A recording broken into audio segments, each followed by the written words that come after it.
Ah mais je suis plus mariée, on a divorcé le mois dernier. Je vous raconte aujourd'hui une anecdote sur la mariée divorcée. On est un matin en mi-janvier de cette année, je suis rentrée dans mon 7e mois de grossesse. Je prends la route pour aller au Pilates. Quand j'arrive au niveau de la Valentine, j'ai un Range Rover gris qui me cède la priorité. Au moment où je lève la main pour le remercier de m'avoir laissé passer, je le regarde et je me dis punaise, son visage il m'est familier. Je tourne la tête côté passager, je me dis ah c'est le mec à Estelle, marié de l'été dernier. J'allais pas faire la folie en mode klaxonner. Hey, coucou, je suis votre maquilleuse de votre mariage. J'habite à Marseille ma belle, donc oui il y a des chances que tu puisses les recroiser. Bref, je fais ma vie, je continue ma journée. Environ une semaine après, je vais à Picard. Je suis au rayon poulet. Qui je croise qui arrive vers moi? Estelle, ma mariée. Pour vous donner une idée et que vous puissiez la visualiser avec moi, on lui prête souvent une ressemblance à Laura Lempicka. C'est vrai, c'est le même délire. Elle a des faux airs d'elle, les cheveux, même le visage tient tiré comme ça, à des belles lèvres. Et c'est vrai que même moi, la première fois que je l'avais vue, elle m'avait fait penser à elle. Elle s'approche de moi. Bonjour Zahane, je sais pas si vous vous rappelez de moi. Ah, bonjour Estelle, comment allez-vous? Bien sûr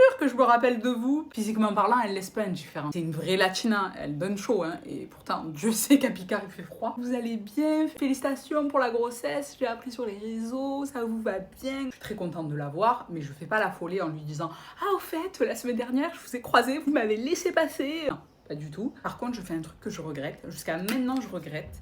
Mais pourquoi je fais ça? J'ai envie de me baffer d'avoir fait ça. Je la regarde et je lui dis « Et alors, vous ? Votre nouvelle vie de jeune mariée, comment ça se passe ? Mais de quoi je me mêle ?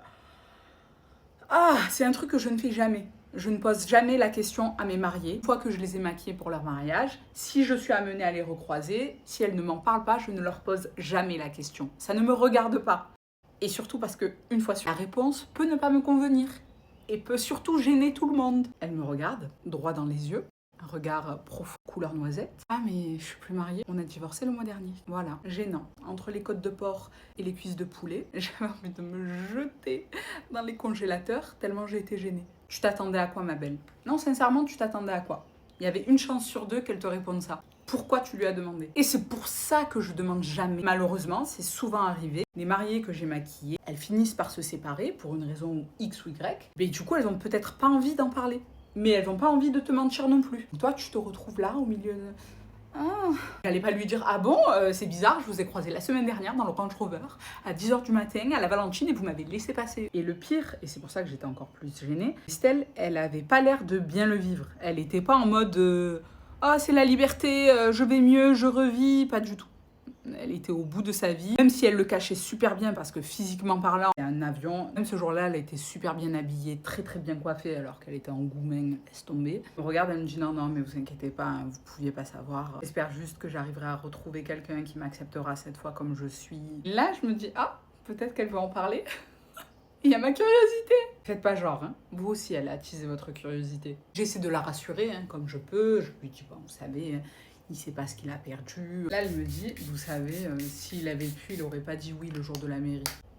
Vous m'aviez posté sur vos réseaux et après coup, je vous avais demandé de supprimer. Mais en réalité, c'était lui qui me l'avait demandé. Quand il m'a vu arriver, il a détesté comment j'étais habillée. Je me rappelle, moi, comment elle était habillée pour sa mairie. Elle portait un tailleur avec un joli décolleté, plongeant, mais hyper élégant. Je me souviens même de deux choses. La première, la référence. On me l'avait demandé en story. La seconde, j'avais eu quand même des messages qui me disaient « J'ai cru que c'était Laura sur le coup ». En vrai, c'est parce qu'il avait vu que j'avais posté, qu'il lui avait demandé de retirer. Vous savez c'est quoi le problème? Et c'est là la moralité, c'est l'hypocrisie de son ex-mari. Ils se sont rencontrés sur les réseaux sociaux. Donc il avait déjà accès au type de contenu qu'elle postait. Et c'est pour ça que selon moi, ça n'aurait pas pu fonctionner. La raison pour laquelle à la base, tu l'as draguée et tu l'as mariée, aujourd'hui tu lui demandes de tout cacher. Tu viens faire l'étonner une fois que tu te rends compte qu'elle est pas ok. Peut-être qu'ils en avaient déjà parlé et qu'elle s'était dit ouais, je vais faire des efforts, ça peut arriver. Finalement, elle réalise qu'elle est pas trop à l'aise avec l'idée de se cacher ou de se changer. Après, encore une fois, on n'est pas dans leur couple et c'est que la version de Estelle. Imagine, lui, il nous dit ah non, non, non, mais je l'ai quitté pour une toute autre raison, mais on va partir du principe que c'est la raison que Estelle m'a donnée. C'est pas cool. Si c'est vraiment vrai, bah, elle a rien perdu. Deuxième moralité de l'histoire, on ne pose plus la question, madame. Plus jamais. Ça ne te regarde pas. Parenthèse, j'ai quasiment fini mon traitement de gouttière, c'est ma dernière gouttière. J'ai trop hâte d'avoir le résultat final. Globalement, je suis contente. Ça s'est super bien aligné. Voilà, voilà.